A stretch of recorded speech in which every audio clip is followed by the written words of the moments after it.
Chapter 5. I slipped out the back door and raced around the side of the house. A kid wearing a trench coat kneeled in the bushes beneath our kitchen window.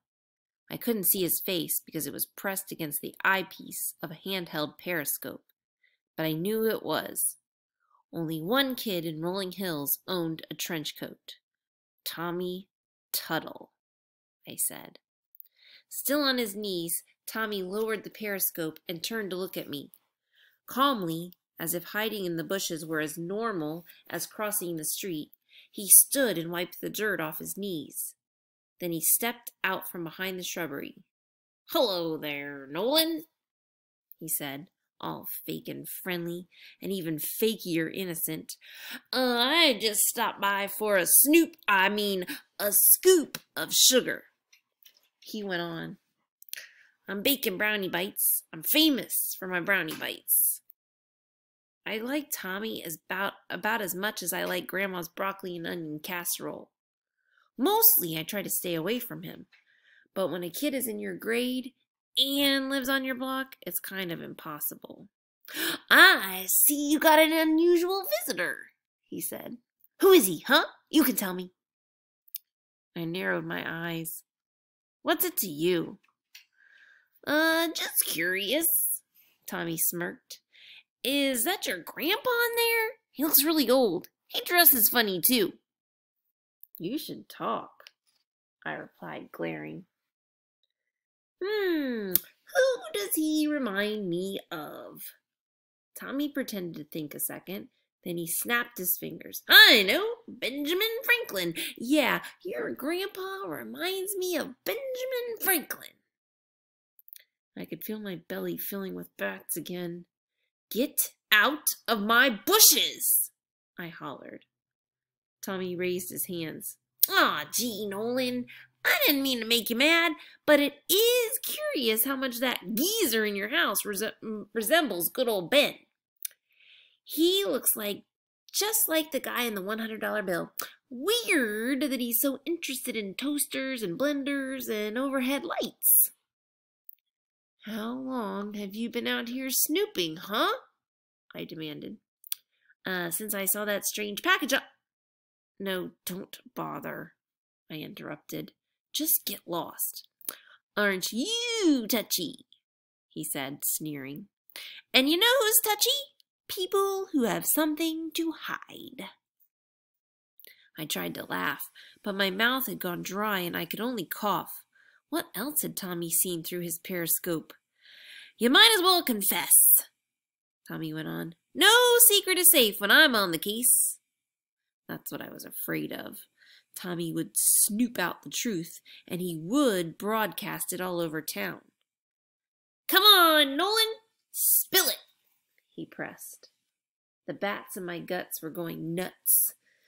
Struggling to keep cool, I tightened my fists. "I mean it, Tommy. Take your periscope and get out of here." He shrugged. "Have it your way, but I will find out what's going on." After Tommy left, I stood there in the bushes, letting the bats fly off. This was all too much. Tommy Tuttle, that crazy crystal radio, Ben Franklin in my kitchen. I hurried inside. Ben had to go back to the time of powdered wigs and buckled shoes, right now. The kitchen was empty. So was the family room and the guest room. "Olive?" I called. That's when I saw the note on the kitchen counter, with a feather plucked from my mother's centerpiece and dipped into a cup of chocolate pudding. Ben had written with a lot of flourishes. "Master Nolan, young Olive and I have ventured out to see the sights of this remarkable century. Not wishing to squander time, for that's the stuff life is made of, we chose not to wait for your return. We would, however, be delighted if you joined us. We intend to visit your public library first. I am, as always, B. Franklin." Through gritted teeth, I muttered, "I'm going to kill her."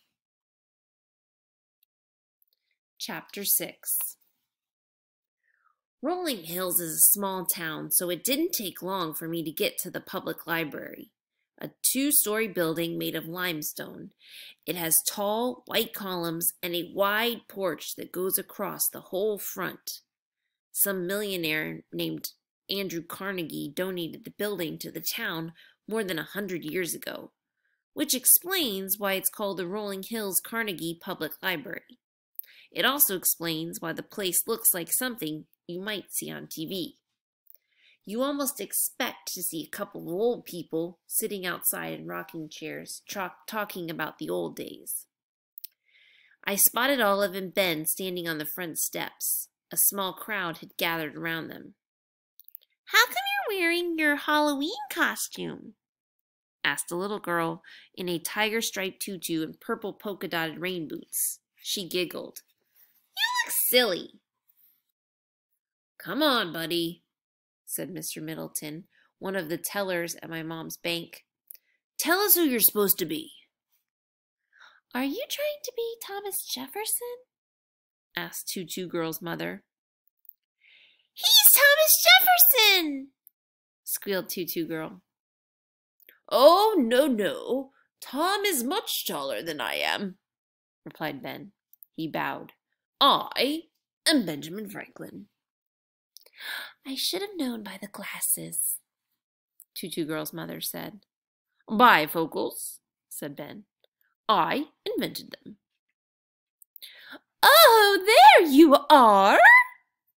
cried Mrs. Bustamante, the library director.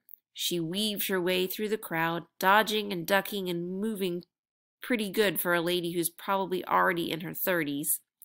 She inspected Ben, growing slightly confused. "Benjamin Franklin? We were expecting Thomas Jefferson." "Told ya," Tutu Girl said. Mrs. Bustamante grabbed Ben's arm, shook her head, and said, "Well, you'll just have to do. We have a room full of people waiting. Do you know anything about Jefferson?" "Indeed I do, madam," Ben said, as she swept him along. "And why are you wearing a squirrel?" she asked. "It's marten fur, madam. I bought it from a most fashionable Philadelphia hat maker," replied Ben. "Looks like squirrel to me," insisted Mrs. Bustamante. "Now, let's get you inside and set up." "Set up?" asked Olive. Mrs. Bustamante didn't answer. She was bustling them into the library. I took the stairs 2 at a time, barreling after them into the lobby. The guy behind the checkout desk stood. He didn't say a word. He just glared at me and made a circling motion with one beefy finger. He pointed at the door I'd just come in. "Huh?" Still wordless, he kept pointing. Boy, he really took quiet in the library to a whole new level. Finally, I got it. "Oh," I said. I backed out the door, then walked in. "Better?" He just glared. By this time, Ben and Olive were nowhere in sight. I turned in a complete circle, scanning the place. The adults department, the reference desk, the kids section where the graphic novels were shelved. I wondered briefly if the library had gotten any new titles. Then quickly came to my senses. I looked over at the checkout guy. "Did a little girl with frizzy red hair come by here with a guy who looks like Ben Franklin?" He pointed down the hall toward the meeting room. I walked down the hall and pushed open the door. The room was packed with people sitting on folding chairs. At the front, Mrs. Bustamante stood beside Ben. Behind them hung a banner that read, "The Rolling Hills Carnegie Public Library presents Heroes from History. Meet Thomas Jefferson." I stood there confused. What was going on? Then it hit me. Mrs. Bustamante and the others thought Ben was an impersonator. The wrong one, but still a founding father. And they expected him to give a program. "Nolan! Hey, Nolan!" Olive waved at me from the second row, using a couple of library flyers as if they were pom-poms. She patted the empty chair next to her. "This is fun, isn't it? Ben's going to put on a show." I sat down next to her. "No, this is not fun," I groaned. "This is definitely not fun." Mrs. Bustamante twirled up to the microphone. "Thank you all for coming to yet another presentation in our ongoing American History series. In past weeks, we've met the first female pilot to fly across the Atlantic and the homespun president who ended slavery. Today, we make another historical acquaintance. Perhaps not the one we'd hoped for, but, well, without further ado, ladies and gentlemen," she extended her arm toward Ben. "Meet Ben Franklin." The audience clapped. Mrs. Bustamante nudged him toward the podium, and Ben swept off his hat. "I confess I had not expected to address such a learned meeting when I arrived in the 21st century." The audience laughed.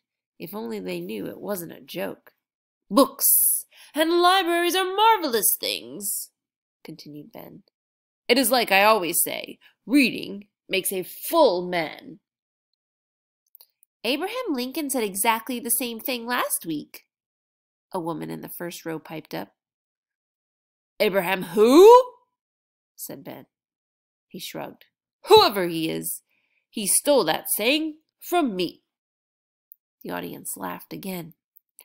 Olive jumped to her feet. "How about another story, Ben, about colonial days?" The grown-ups around us smiled. It was like they actually thought my big-mouthed sister was cute or something. Ben looked around the room. "It seems," he said, smiling, "that I have a story suitable for this very occasion." And once again, as he talked, my mind filled with pictures. "Books were scarce in Philadelphia. Newspapers, ballads, almanacs, all these could be purchased in the city. But there was not a single bookseller. Those who loved reading had to get their books from England. This was so expensive that I could only afford a book or two a year. But I had an idea to change all that. This is my men's club. We call ourselves the Junto, and we are a group of inquirers.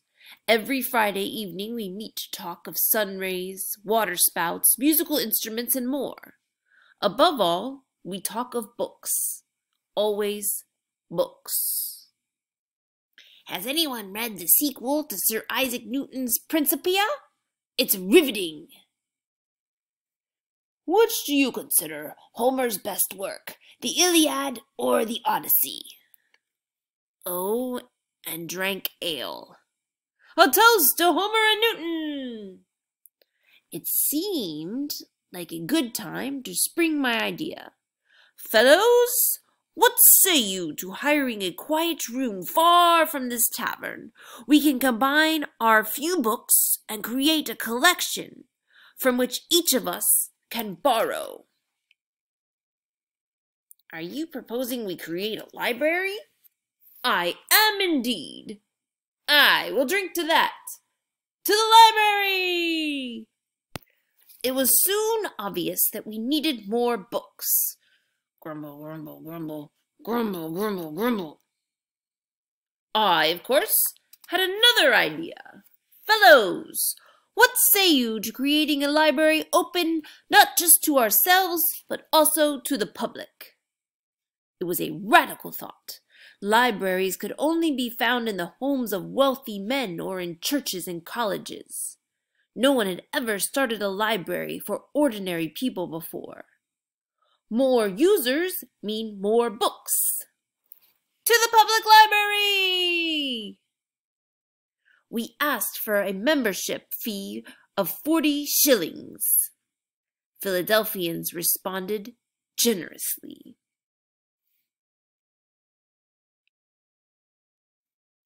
Before long, our public library contained 300 books. Reading became quite fashionable in Philadelphia, and travelers to our fair city noticed that we were smarter and better informed than citizens of other cities. Of course, a good idea is bound to be copied. Public libraries, like Englishmen, soon flourished in the American colonies. New York, South Carolina, Massachusetts. I swear Ben's stories were almost as good as the pirate's blood. The audience must have thought so too. They clapped and whistled like crazy. I'd almost believe it was Ben himself, gushed a first-row woman to the man sitting beside her. The man grumbled. He's too thin, and that hat makes him look like he's wearing a squirrel. Mrs. Bustamante nodded in agreement. I sat up taller in my seat. Maybe our secret was safe after all. The door banged open. A man wearing a white wig, short pants, and a pair of loafers with fake buckles glued to them rushed in. Sorry I'm late, he panted. I got caught in traffic. Mrs. Bustamante did a double take. So did the audience. So did both the founding fathers.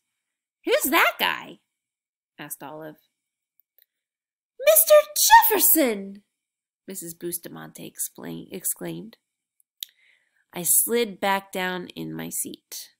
Thomas Jefferson pointed an accusing finger at Ben. Hey! This is my gig! That guy's a poser! Ben raised his eyebrows. Good sir, I am standing, not posing. Jefferson took out a piece of paper and handed it to the library director. Proof that I am who I say I am. Mrs. Bustamante scanned the paper. This is the talent agency's contract, but if you are you, who, she turned to Ben, are you?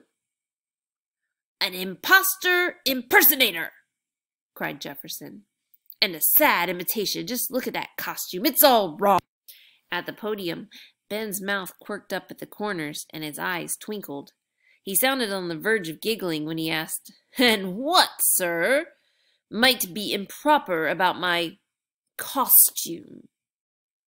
The stockings, the jacket, that ridiculous beaver hat. I thought it was a squirrel, said Mrs. Bustamante. Marten, Ben corrected her. It is marten fur. Jefferson snorted. Benjamin Franklin never owned a marten fur hat in his life. You evidently know nothing about that great man. Ben stepped out from behind the podium. You have convinced me, Tom, that you have a superior grasp of colonial America. Therefore, I concede the floor to you. The audience buzzed as Ben sat down on the other side of me. I shall listen from here with rapt attention. Yes, well, good, said Jefferson with a sniff. After all, it is ill manners to silence a fool, added Ben under his breath. He crossed his arms over his chest, ready to listen. Jefferson pulled a stack of note cards from his breeches pocket. He cleared his throat. We hold these truths to be self-evident, he began. We should really go, I whispered to Ben. Now seemed like our best chance to slip away. Mrs. Bustamante couldn't yell at us or call the police in front of a room full of people. We stood. But just then, Mrs. Bustamante stepped up to the microphone. I'm so sorry, Mr. Jefferson, but we're out of time. Wait, stammered Jefferson. She continued.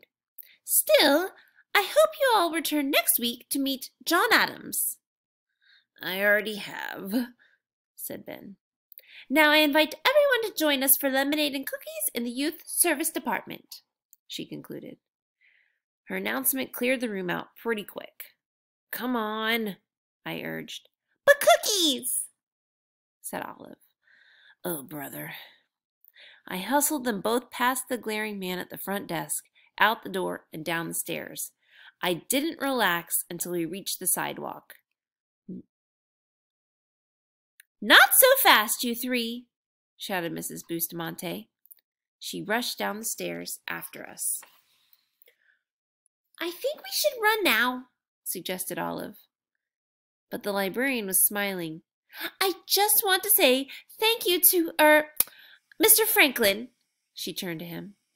You were marvelous, absolutely marvelous. Ben bowed his thanks. She pulled Olive and me aside. How long has your grandfather been like this? She asked, her eyes full of sympathy. Ben overheard her. About 300 years, he replied. And with that, we left Mrs. Bustamante standing there, her mouth opening and shutting.